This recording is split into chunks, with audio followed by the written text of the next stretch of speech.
Well, here it is. This is the new Range Rover Sport, new for 2013. Follows on from the new Range Rover we saw last year. Completely new model, this one. Previous generation, I was never quite sure about because the previous Sport was actually based on the Discovery and had the chassis underneath.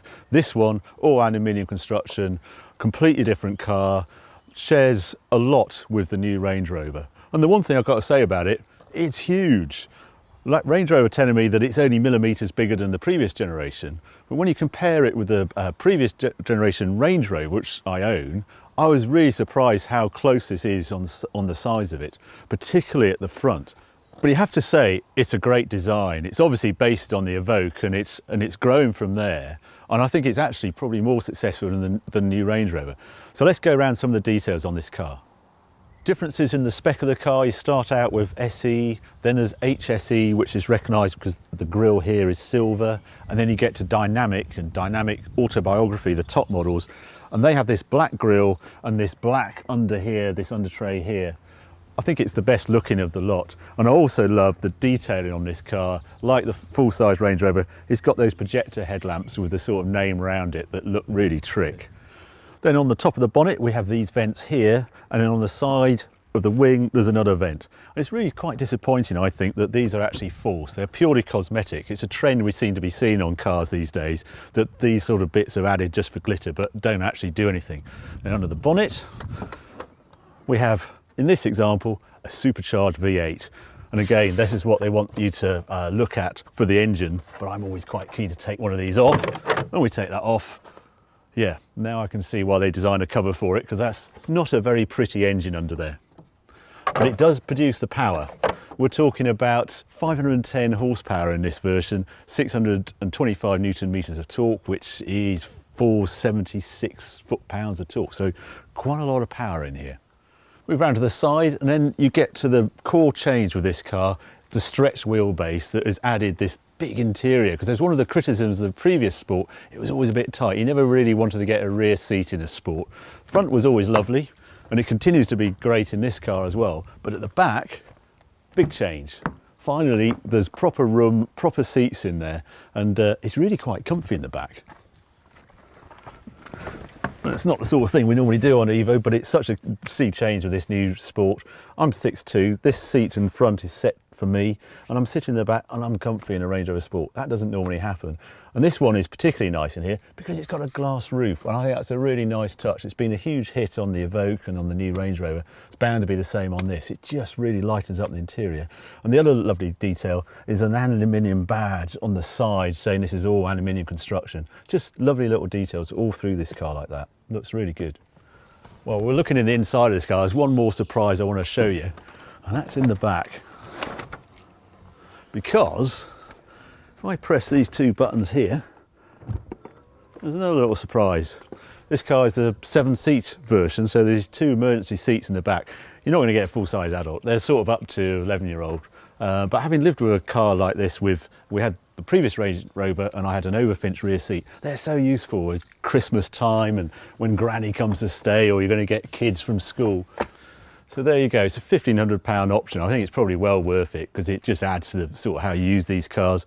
But what's really important with this, Range Rover Sport, all aluminium, 510 horsepower. Let's see what it's like on the road.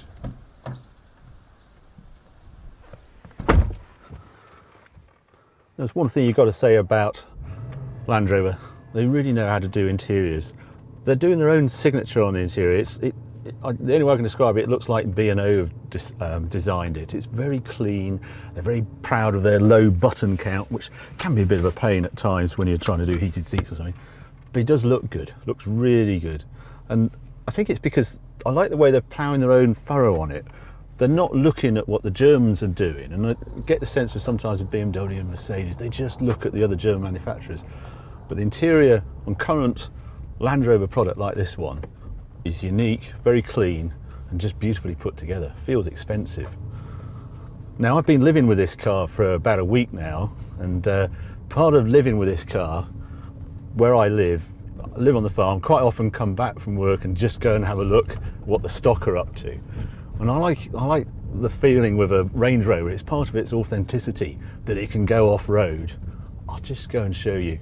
Let's just see if this Range Rover Sport is a true Range Rover.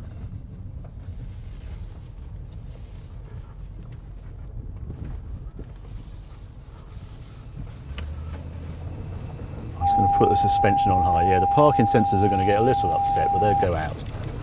It's just one of the beauties of Land Rover product. They do think about the off-roaders. I'm told it's less than 10% use the off-road ability. Where I'm going to take you now is one of the steepest parts on the farm, and it's like, I call it the Black Run.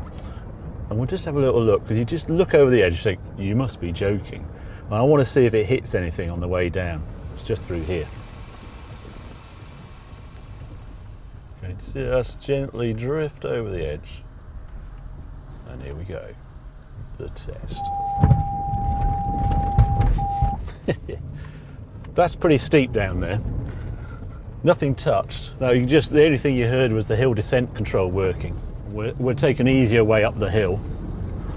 But it's impressive stuff that the Range Rover do that sort of thing. It's got a flat bottom on this new Sport, so it sort of surfs over if there was anything that it was going to hit. But there you go, a little taste. Let's get back on the tarmac. One of the first senses you get with the Range Rover Sport now is it's not actually the super sports SUV that you expect. When you get behind the wheel, there's a sort of softness, a roundness to it, which is different to the Cayenne. I spent a few weeks in the Cayenne Turbo S, and that car immediately has heavier steering. It doesn't ride quite as well as this, but there's a sharpness just off centre on the steering that says, yeah, I'm a pretty serious car. I'm a sporting SUV.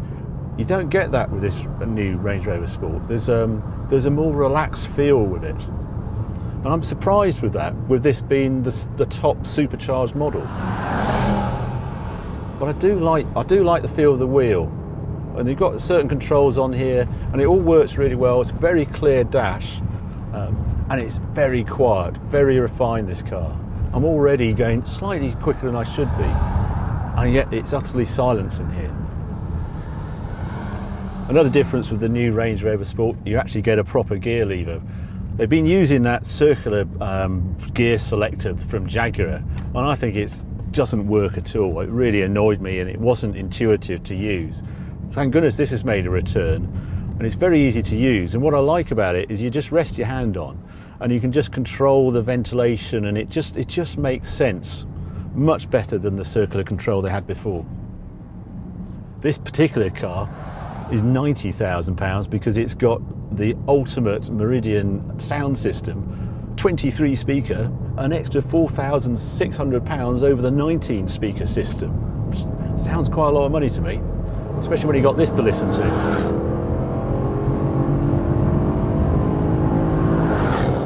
It's great sounding V8, I have to say, and it just feels strange being in a Range Rover with a petrol V8. If you're European, we don't really see these sort of cars, probably because the average MPG is 15.5.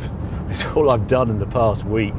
So this is in normal drive mode, but if you get the dynamic version of Range Rover Sport, you have to go into this, turn that, suddenly the dash goes red, all the dials go red, pop that over to Sport, and suddenly you access a different sort of Range Rover Sport completely, that takes off. And it really does change the character of the car. I'm in manual mode now, and it makes a lot of difference. Also the control of roll. There is a little bit more roll than you'd get with the Cayennes, but it's very well controlled for this size of vehicle.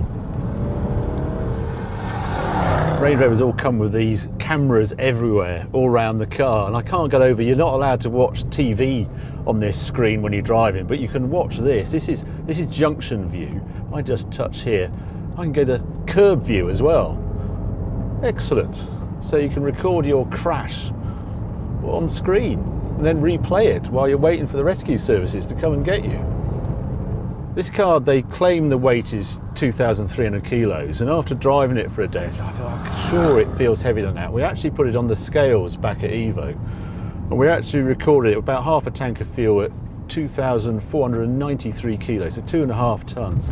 So it's a fair bit heavier than a Cayenne, which is rated at, I think it's just over 2,100 kilos, about 2,170 kilos. And then it's a longer wheelbase than the previous Range Rover Sport, so I think that makes it feel slightly softer because it's not quite as sharp to turn in. As I say, it's a nice trait to have. If you want a car that's really relaxing to drive long distance, I mean, the Range Rover Sport's always been pretty good at that. I've always found it annoyingly good at that, because I wanted to hate it until I drove one, and then I really quite liked it. And this one has that same sense, but with it being the supercharged version, I was just expecting a bit more sparkle to it. It really does go quickly. It's deceptively quick. You know, as I say, they're testing this thing at the Nordschleife, and having driven it, I can see it's got a really agile chassis, but I just don't get that feeling from behind the wheel. And I think actually what it is, it's compromised by its tyres. Because of that off-road ability that we saw before, it's pretty special. They insist on putting all-season tyres on it, while Porsche go very much for a summer tyre. This has got 21-inch wheels on it, and it's sitting on a special Michelin 275 45 21s. If I'd ordered 21-inch tyres on the Cayenne, I get 295 35 ratio, so a much sportier tyre, and that's why it feels different. I'm not knocking it, it's just a different car. It's a very good car. If I had to summarise what this car feels like, it's like when I got in it, I was expecting it to be like when you go to the movies and you're going to see an 18 film, you know it's going to be a bit edgy, a bit sharp. And then I've discovered it's actually rated as a 15 movie, and all of those little edges have been sort of sanded off, and it's slightly softer than I was expecting, but it's still a really good film. And that's what this car feels like. It feels like a fantastic car. So I suspect that we've got this car now, but that actually there might be another one, another level of sporting Range Rover to come. And what's that one going to be like?